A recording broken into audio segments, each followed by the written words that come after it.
Et salut tout le monde, j'espère que vous allez bien. On se retrouve aujourd'hui pour une nouvelle vidéo. Jusqu'à présent, dans mes vlogs, j'utilisais le DJI Osmo Mobile 3.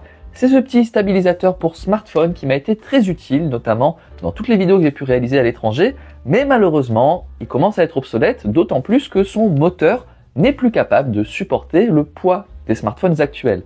C'est pour ça que j'ai dû passer au Osmo Mobile 6 que je vous présente aujourd'hui. On va voir est-ce qu'il vaut la peine par rapport à son prédécesseur et surtout, quelles sont les nouveautés. Et petit disclaimer de vocabulaire, il y a une différence entre un Ronin, qui est utilisé pour stabiliser un appareil photo, et ce genre de matériel pour smartphone qu'on appelle dans le jargon une gimbal.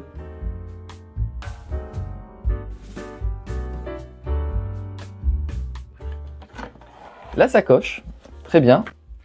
Ensuite, on a le câble de rechargement, évidemment, en USB-C.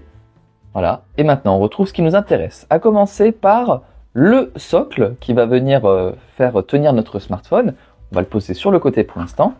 Ici, on a le trépied, très utile si jamais vous êtes seul, que vous voulez faire tenir le stabilisateur sur une surface lisse.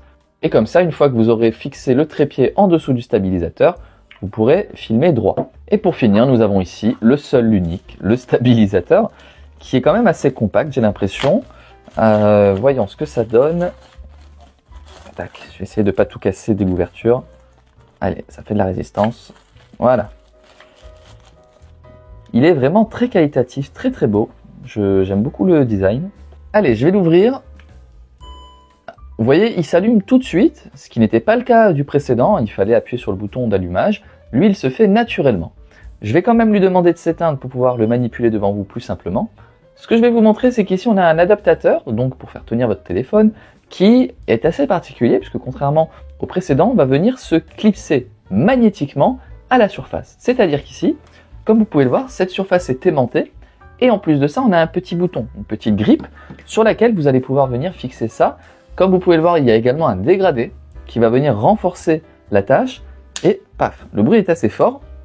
Alors oui, évidemment, j'ai été le premier à me demander, mais imaginons, un choc brutal vient frapper l'adaptateur, est-ce que le téléphone va se détacher et tomber? Ça c'est la théorie, mais dans la pratique, en réalité, l'aimant est vraiment très puissant et il n'y a aucune chance que l'adaptateur puisse se détacher avec un simple coup de vent. J'exagère bien sûr, mais vous avez compris que vraiment on peut lui faire confiance et je dois vraiment forcer avec mon pouce pour réussir à le détacher. Ok, test en direct. Non, ça tient.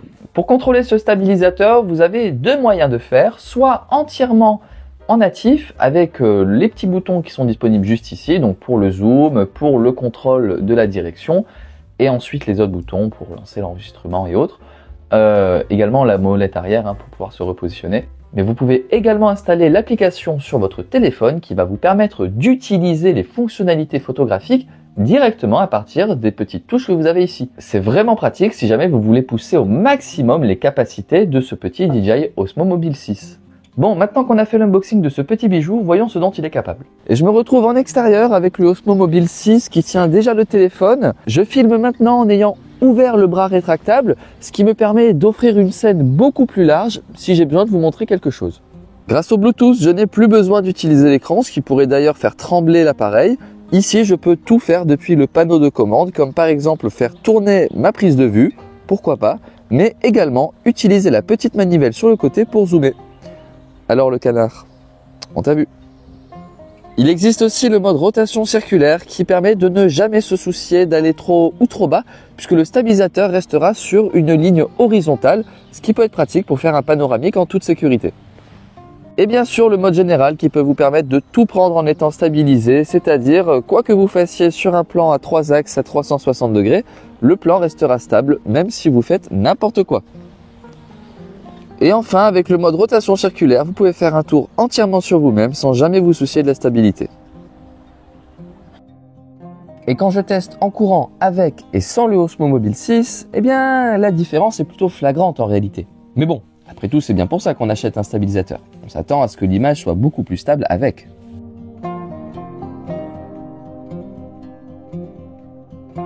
Et voilà, c'est tout pour cette vidéo. J'espère qu'elle vous aura plu. Si c'est le cas, n'hésitez pas à laisser un petit commentaire et un pouce bleu. Et on se dit à très bientôt sur la chaîne. Salut!